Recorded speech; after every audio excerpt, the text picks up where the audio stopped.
ezi Chineke mee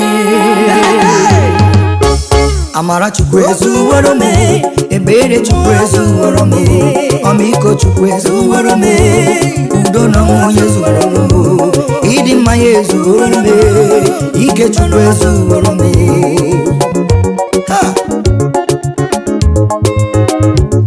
echetala m ihe mere me n'ime ndụ m n'afọ 2006 ndị mụ na ha na-akwa egwu Chukwu bụrụ mebubu ụgha. Some musicians chọrọ igbu Paul Nwokocha na ba asị na Paul Nwokocha na mụ na gwa ego asị na mburu nne na nna m asị na balụ ụlọ m ọkụ asị na mburu nwunye m n'ụmụ m were ngwa ọgwụ ego asị na m na-ebu koken asịkwa na mburu ndị dị ime wee gwa ọgwụ ego o nwere nke na-agba m gharị asị na m na-esi na pọpa akpọta bifo ma wee bụ na studio onye na-amaghị ebe si n'otu na-esi n'ụkwụ abụrụ bịawa n'ụmụnne akwụkwọ nsọ jiri kwuo elu wee si nwanne gara ara nwanne ya tinọnwụ enyi gara ara enyi ya tinọnwụ ikwu n'ibe gara ara nwanne ya tinọnwụ ịnụla ịma ndị otu ma atụkọtara ego jenye n'ụwa dibịa asị ya bụ Paul Nwokocha onye na-enweghị ihe ka ọ bụ n'isi nwanne onweghị ihe ọ na-akụwa one with God is majority. Ụfọdụ na-ajụ m ajụjụ olotisi nweta ego gị n'egwu ọsọsọ gị bụ onye nakwa egwu Chineke n'afọ 1984 bidoro anwụ n'egwu onweghị onye hụrụ m mgbe m nọ na Catholic Delight n'Ọnịcha onweghị onye hụrụ m mgbe m gụrụ Lion of Judah were ya garịa Ọnịcha niile ndị na-ere egwu niile ji mmeri ihe akaja akpọ m onye iberibe agaruru m na Lagos mgbe nwee Mesa Music omegwu egwu a wee gawa ọfụma mgbe mụ na tapupu after Lion of Judah mmekọlụ Jehova ewetara m ego wee lụọ nwaanyị m akwụkwọ nsọ kwuru si onye chọtara nwunye chọtara ezi ihe nke ga-anata amara n'aka Chukwu. After kọlụ Jehova agụkwara m nkwa praise atakara ya were gidere o retara 8 million copies enwe m 10 naira ịgbakọ 10 naira times 8 million copies ọkwa imi ọbụ after nkwa praise emere m well done emekwara mezuru emekwara m igodo jọọ n'ụzọ ya na ndị ọzọ mwesi onwe m agaghị m ejego Chukwu nye emume iberibe ebe m si pụta bịa ije m ụwa eji m ego chi nyere m were ụlọ elu 3 arụkwara m duplex wee zụọ Mercedes ịdị mma mgbe ahụ ka nwunye m mụrụ m ji ebi mwechi ihe Chukwu na mere n'elu ụwa wekelebenu ya nwe ebe n'ime obodo kpọ ndị otu m nọ na Bangwa mgbe ndị otu m bịaruru na kọmpand m ebelebe egbue awala anya gburugburu ihe ahụrụ weju anya awejuwa onwe ha ajụjụ Paul chọrọ ịgwanye na-egwunye ya egwu nwere ike inye mmadụ ego ga-eji rụchi ihe niile oju anya ume ebido after my celebrations enwekwa m oku n'obodo oyibo agara m South Africa ebe asị m bịa gwe I was nominated as one of the best African gospel artists. Thank God I came with honor. Ichi du akụkọ ọfụma nwanne m ga zọrọ aka m ọdọcha onye na onweghị ihe ọ bụ n'isi asị m onweghị ihe ọ na-akụwa nọ one with God I say it's majority. Echetele m okwu Reverend Dr. Mubai gwara m o si Paul Nwokocha rejoice because people are talking about you. Osisi na-enweghị mkpụrụ onweghị ihe ya n'ụmụaka ji mgbe m si na South Africa wee bata n'ụlọ m mama m wee tube m afọ ndị otu m nọkwa ebe ahụ ebutu akọwara m onye a na-akpọ otu mwesị ya banye na moto anyị gaba na-ebutu mgbe anyị garuru na butu nwanne m ịmakwa n'ụtụ amaghị m abọpụta n'iru me na wee jụba otu ma onye nwoke bụ ụtụ si na ya ma onye mbụ mụ nwe jọnụ m nwe ka ọ nwere ya onye mbụ o nwejuwe m kedu ihe mụ na Paul Nwokocha ji ọkwa isi na m na-agwọ ọgwụ ego ọkwa isi na m gburu nne na nna m ọkwa isi na Paul Nwokocha na-esi na pọpa apụta ọgụ egwu ọkwa isi na m na-ebu koken ọkwa iboro m ebubo dị iche iche ihe mere kọsi ya amaghị onye m gwa o nwere ihe esi m ebe ahụ la ụmụ nwale o nweghị ihe mere m erula na the second day amaghị m na ndị otu m ewerela 1.5 million were jenye n'ụtụ ụtụ esi ndị ụmụcha m jidere m Paul Nwokocha ebe bụrụ na ụmụ kpọrọ ọnụ ya bịaba etu ụmụcha m nwe kpọmokwu si m bịa na be ya mgbe m garuru na be ya o wee si na m ga na be ụtụ mgbe ha gara m na be ụtụ laa a sị na ha ga-eso m aga anyị ruola na be ụtụ dị second day ndị na-eso ụtụ wee ba m okirikiri wee jide m n'ukwu ọkwa n'iru ndụ m ọcha m ndị eze na ndị utu ha ịmakwa ha na-ele m anya ahụ ka ha se m n'aba n'azụ ụlọ otu nwatakịrị nke nọ n'azụ anyị wee tepụ n'okolosi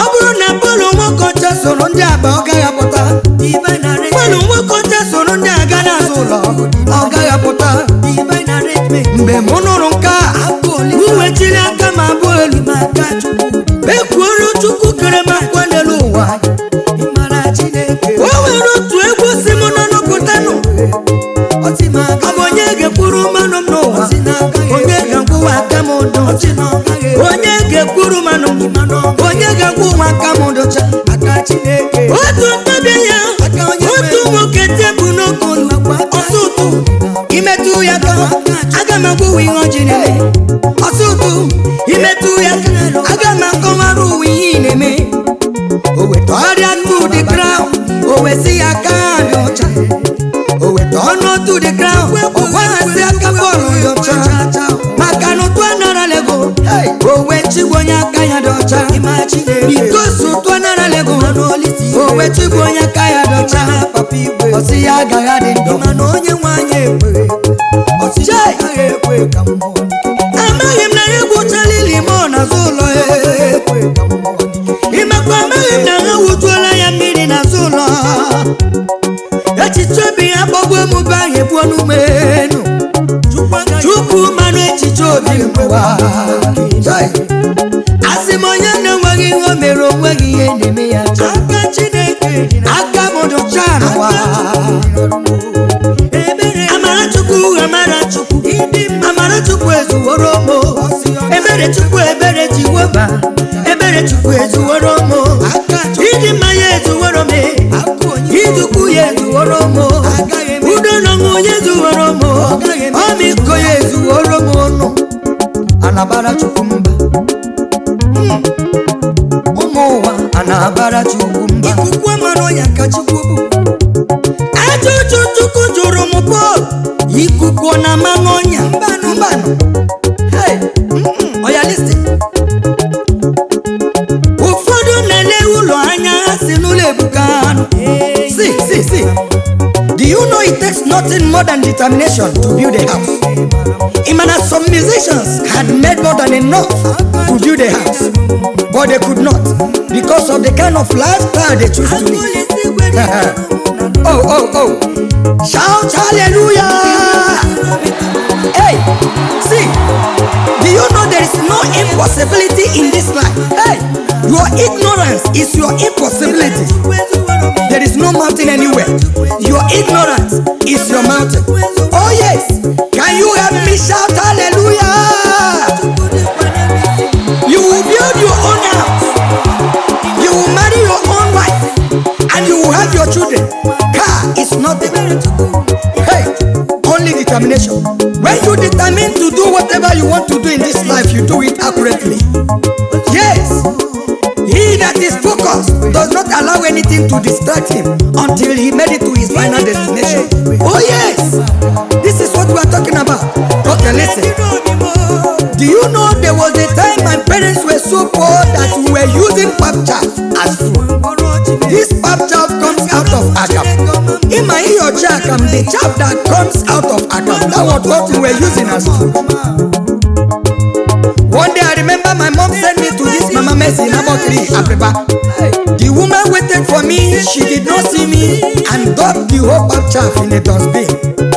On lifting up her eyes, the whole Nwokocha coming. She was shocked and started bringing out the pap chaff from the dustbin.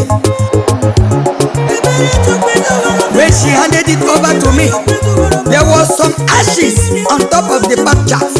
Do you know when I was going? I turned back to see the face of the woman that gave me food to eat. Behold, this woman was weeping, shedding tears. Oh my God.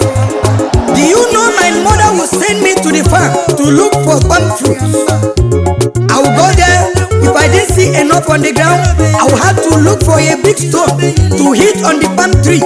Then some fruit will fall down. I will gather them to my mother. She will cook them and melt them in hot water. She will add pepper, salt, and maggi. Soup is made.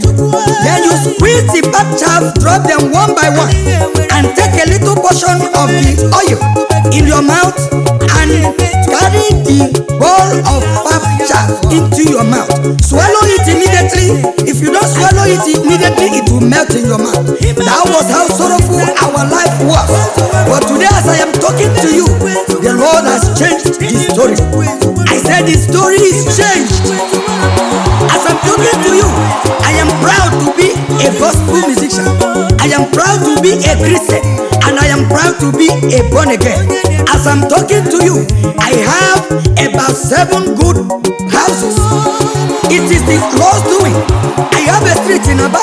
I have so many things when it comes to life. And also the most important thing, I have a huge spiritual growth. This is what the Lord can do for you. If you come to Him, He will do you good. Yes, so many people say that I'm a ritualist, I am this and that. Of course, I know you must have called me names. Glory be to God. But I know one thing. I made a promise to God when I was small. I told God, if anything will lead me to a native doctor's house, if you cannot save me from any predicament, from any trouble I see myself in, it's better for me to die. Let me tell you, if I go to any juju man for anything, let me die. If I go to any native doctor for anything, let me die. This is a covenant I made with God, and I can never go out of it. You can call me whatever you want. Even Jesus was called names. People called him names. Yes, we the followers of Christ, we will face so many things. I remember what I passed through during this scandal. Do you know so many people were breaking my tapes and throwing them outside? If I'm walking on the street, I will see so many of my tapes outside. I will cry unto the Lord. I say, God, you know my hands are clean. Do you know so many invitations was reversed because of the scandal?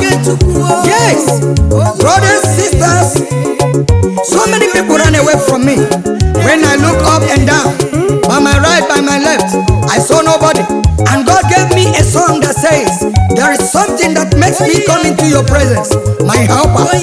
Also, the scandal gave me another song that says, Onora Nkoro Girionu, Gemecha Koro Giriracha. Onya Sigi, who are you? Gemecha Wesigi, how are you?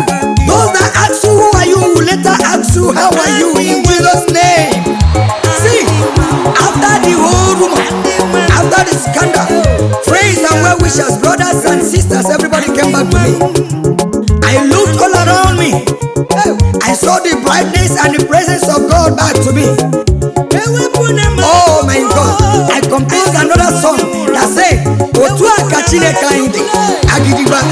our God is so powerful, He's so great, because He has brought all our enemies to be at peace with us. Oh Jesus, your enemies will come back to you bending on their knees in the name of Jesus.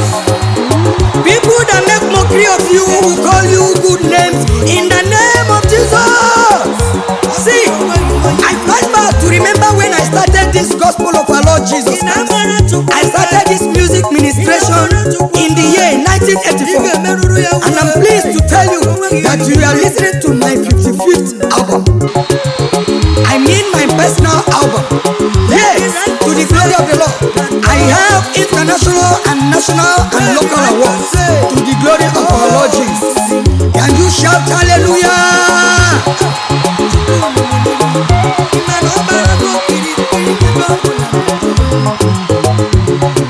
Akwụkwọ nsọ kwuru sị na ọ bụghị n'ike ọ bụghị na amamihe, ọ bụkwa na n'obebere Chukwu na-edume. Ebere Chukwu ezuworo m, ime mma Chukwu ezuworo m, idukwu Chukwu ezuworo m, ngozi Chukwu bara m ụba. Mgbe m na-adị ndụ n'ọba Amara Chukwu, ebe m na-eje n'ọba Amara Chukwu, ihe ọbụla nwee n'ọba Amara ya, nwanne m ọba Amara Chineke. Chinedumewo, ọ bụ ya na-edumo. Bible said, it is not of them that willeth, neither of them that runneth, but the Lord that showeth mercy. It is only the grace of God that has taken us this far. And I know our God will not take us back again, because I know He is our God and He is the author and finisher of our faith. Can someone shout hallelujah? Hallelujah. Any man that will say he can never live to see you climb to this level would die for you to live to praise God. Shout hallelujah. Because Bible says, pay not a witch to live. Hallelujah. But those that will say, can you imagine this small boy, this little rat has done this and that again? They are called backbiters. Those backbiters can never be at the front. My brother, can they front bite you? No way. They can't front bite you. So far they cannot front bite you. They are under your feet and they are at your back. Can you say